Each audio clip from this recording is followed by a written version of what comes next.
Hello, Empuraan എന്ന ചിത്രത്തിൻ്റെ രണ്ടാം ദിവസത്തെ UAE ബോക്സ് ഓഫീസ് കളക്ഷൻ റിപ്പോർട്ടാണ് എന്നൊരു വീഡിയോ ഭാഗത്ത്.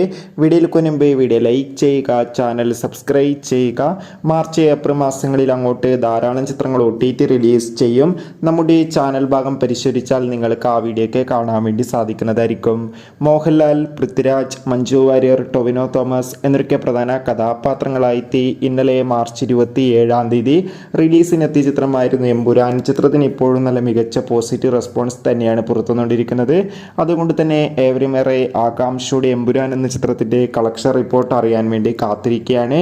ഫൈനലി ചിത്രത്തിൻ്റെ രണ്ടാം ദിവസത്തെ ഏറ്റവും പുതിയ UAE കളക്ഷൻ റിപ്പോർട്ടൊക്കെ പുറത്തുവന്നിരിക്കുകയാണ്. UAEയിൽ മികച്ച ബുക്കിംഗ് ആണ് നടക്കുന്നത്. അതുകൊണ്ട് തന്നെ ഇന്നും രണ്ടാം ദിവസം 1 കോടിക്ക് മുകളിൽ കളക്ഷൻ നേടിയെടുക്കാൻ വേണ്ടി സാധിക്കുമെന്നാണ് ട്രാക്കിംഗ് റിപ്പോർട്ടുകൾ സൂചിപ്പിക്കുന്നത്. എന്തായാലും എമ്പുരാൻ എന്ന ചിത്രത്തിൻ്റെ കൂടുതൽ ബോക്സ് ഓഫീസ് കളക്ഷൻ റിപ്പോർട്ടിനായി നമുക്ക് കാത്തിരിക്കാം. ബൈ.